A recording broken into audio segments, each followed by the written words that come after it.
안녕하세요. 닥터 박미수입니다. 오늘은 근육 다이, 즉 근육이 죽는다. 다이어트 중 근육을 다 날리는 최악의 행동 7가지라는 주제로 말씀을 드릴 건데요.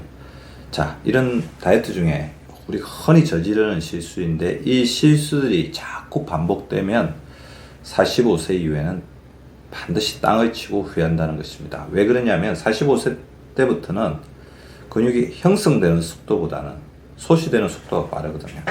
근데 그 45세 멀지 않죠. 우리가 어영부영 지내다가는 근육 없는 노년을 맞이할 수도 있다는 것입니다. 자, 어떤 습관들이 있을까요?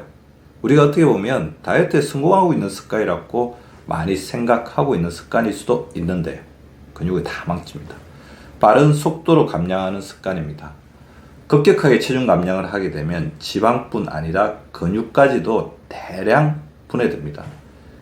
미국 임상영양학회 연구에 따르면 빠르게 감량한 사람들은 천천히 감량한 사람보다 무려 근육 손실 비율이 3배나 높았다는 연구가 있습니다. 따라서 체중 감량 속도를 주당 체중의 1% 이하로 제한했을 때 근육 손실이 최소화됩니다. 만약 80kg인 사람이 우리가 체중 감량한다고 한다면 일주에 0.8kg, 즉 800g 정도, 1kg 안 되게 감량하자는 거죠. 제가 항상 강조하는 그런 체중 감량 속도하고 맞다는 거죠. 두 번째, 다이어트 할 때 어떻게 하면 근육이 다 빠져버릴까요? 하루 6시간 이하로 잠자는 습관입니다. 수면이 부족하게 되면 성장 호르몬 및 테스토스테론 같은 근육 합성 호르몬은 감소시키고 코티졸과 같은 근육 분해 호르몬은 올라갑니다. 잠을 잘 못 자는 게 스트레스죠.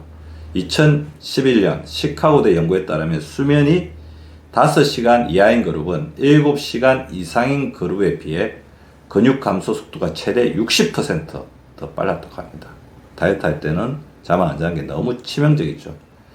최소 7시간 이상 수면을 유지하면 근육의 손실 위험이 30% 줄어든다는 사실 반드시 명심하시기 바랍니다. 유산소만 하고 근력 운동을 아예 안 하는 습관도 매우 위험하죠. 살을 빨리 빼려면 유산소 운동만 해야 되겠다는 그런 유혹에 빠지기 쉽습니다. 그런데 근력 운동 없이 유산소 운동만 하면 몸이 근육까지 에너지로 바꾸어서 소모시킨다는 거죠. 2017년 국제 비만 저널의 연구결과 유산소 운동만 수행한 그룹은 지방과 함께 근육 손실이 약 25%에 달했지만 근력 운동을 병행한 그룹은 근육 손실이 5% 이하로 현재 적었습니다. 주 2, 3회 이상 근력 운동을 병행하면 근육 손실을 최대 80%까지 예방할 수 있다는 사실 반드시 명심하시기 바랍니다. 자, 뭘까요 또? 체중 빠지려면 제일 빠지기 쉬운 유혹이죠. 물 마시는 습관이 없는 생활입니다. 우리 물을 빼야지 체중이 빨리 줄어들죠. 그러니까 가장 어떻게 보면 살 빼기 쉬운 방법인데 그 유혹이 우리를 망칠 수가 있어요.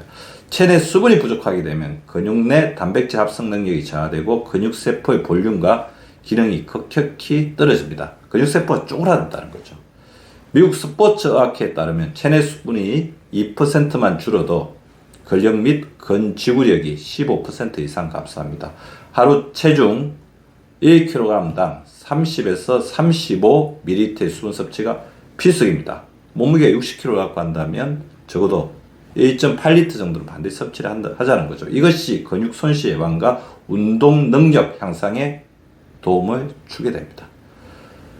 또 뭐가 있을까요? 자, 다이어트 할 때는 원푸드 다이어트 하기 쉽죠. 그게 매우 위험합니다. 골고루 안 먹고 무조건 칼로리만 줄이는 습관. 단백질 섭취 부족은 곧 근육 손실로 직결됩니다. 미국 임상영양학회에 따르면 저칼로리 식사에서 단백질 섭취량이 적은 그룹은 같은 체중을 감량한 경우에도 단백질을 충분히 섭취한 그룹보다 근육 손실이 약 2배 정도 더 컸습니다. 따라서 체중 감량 기간에도 하루 체중 1kg당 1.2에서 1.6g의 단백질 섭취가 필요합니다. 60kg이라고 한다면 70g 정도의 단백질 섭취를 반드시 하셔야 된다는 거죠. 6번째, 다이어트 하면 반드시 따라오는 거 있습니다. 음식량이 줄어드니까 맞습니다. 변비입니다. 반드시 오는 변비를 신경 쓰지 않는 습관인데요. 다이어트 중에 변비는 장내 독소와 염증을 증가시키고 이것이 근육 내 미세 염증과 코티졸 상승을 유발해 근육 분해를 촉진시키게 됩니다. 장내 세균 불균형 상태는 근육 합성을 돕는 아미노산의 흡수를 방해까지 해버리죠. 따라서 식이섬유를 하루 최소 25에서 30g 반드시 섭취하셔야 됩니다. 프로바이오틱 섭취도 도움이 되죠. 그리고 마지막 7번째. 저녁 식사를 아예 거르는 습관입니다. 저녁 식사를 거르게 되면 몸이 장기간 공복 상태로 돌입하게 되죠. 그렇게 되면 근육 내 단백질 분해가 심화됩니다. 생존을 위해서 근육에서 단백질을 꺼내 쓴다는 거죠.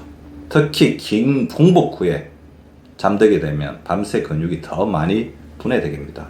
뉴트리언츠 저널에 따르면 규칙적인 간헐적 단식도 16시간 이상의 공복을 넘기게 되면 근육 손실 비율이 급격히 증가한다는 보고가 있었습니다. 공복 상태가 12시간에 넘어가면 근육 분해가 시작되고 16시간 이상 공복 상태가 지속되면 근육 손실이 두드러지므로 우리가 다이어트 할 때 반드시 저녁 식사를 하거나 가벼운 고단백 간식을 취하는 것도 매우 중요합니다. 칼로리가 줄어든 상태에서 공복이 오래되면 근육을 꺼내 쓸 수밖에 없다는 거죠.